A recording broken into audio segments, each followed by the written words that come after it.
Episode 275, The Miracle That Is a Seed. This is the Change Underground. I'm your host, John Moore. Decarbonise the air, recarbonise the soil. From a seed, all things are possible.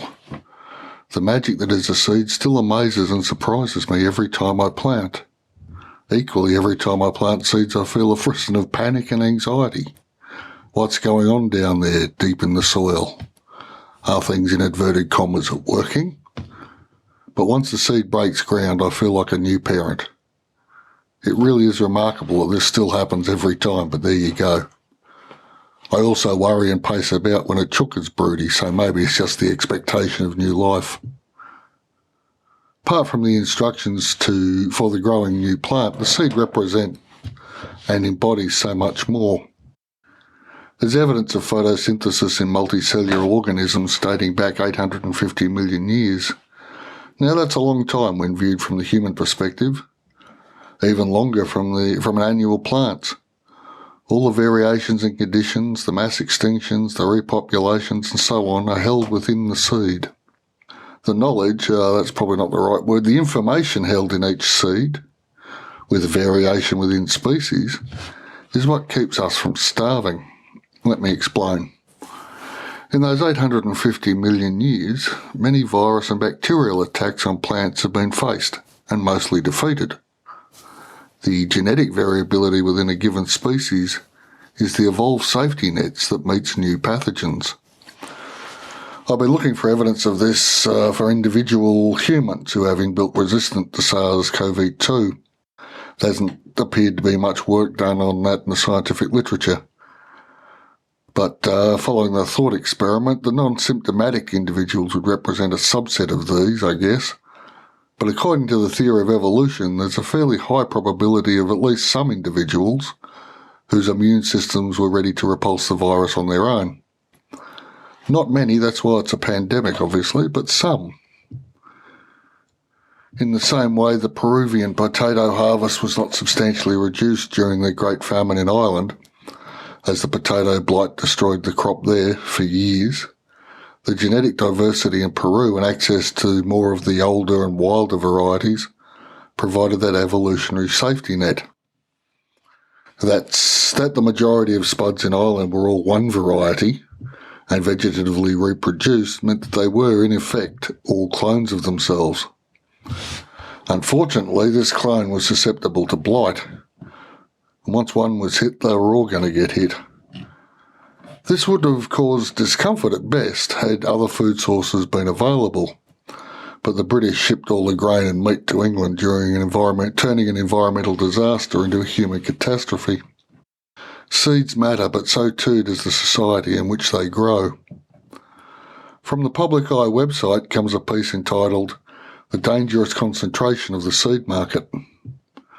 Quote, "There has been a strongly increased trend of concentration in the seed market over the last 20 years.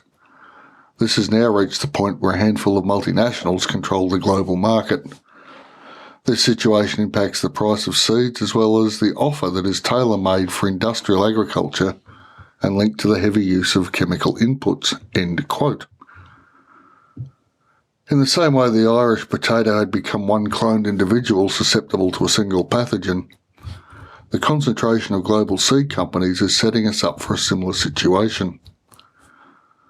The current situation is potentially more dangerous in that it covers the whole globe. The same seeds are grown across the globe, designed with the same chemical inputs and the same need for water. Now, as I write, there's a North American drought, frosts and drought on the European steppe, and rainfall variation across Africa and the subcontinent are causing some disruptions to harvests and crop production. Wheat and canola are looking a bit iffy. Corn's looking okay, and then of course we throw in on top of all of these climatic variations, rising, perhaps rocketing oil prices, and food shortages are not an impossibility. Now, maize, rice and wheat represent 51% of the staple crops grown around the world, link in the show notes. And this concentration is just as worrying as the seed company's concentration. We have chosen, through the application of Adam Smith's invisible hand, link in the show notes, to put half our food needs into 3 crops, at the same time reducing the number of cultivars and hybridising them to within an inch of variability. And this is in a relatively, in inverted commas, normal year. If a pathogen of one of these major crops explodes, the suffering will be enormous. What's to be done? Well, support your local small seed producers who still sell open pollinated varieties. Remember to save your own seeds too.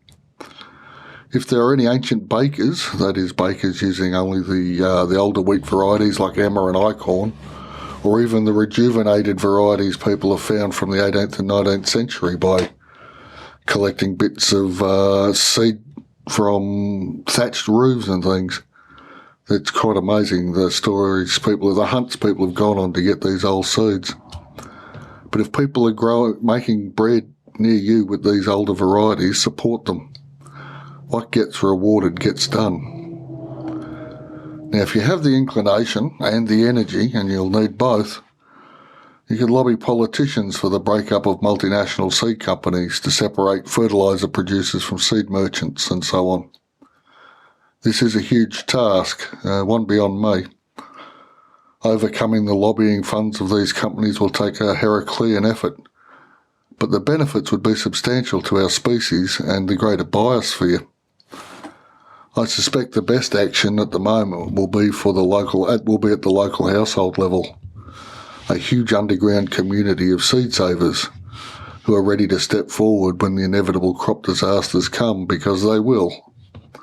Svalbard and the other seed libraries and seed saving places around the world are a good insurance policy. But we add a localised cadre of guerrilla seed savers and the world will be a much safer place. If you have any thoughts on this, you can join us at the Facebook group, Change Underground Podcast Group. I know it was really creative. You can get in touch there. Decarbonise the air, recarbonise the soil. Thank you all for listening. I'll be back next week.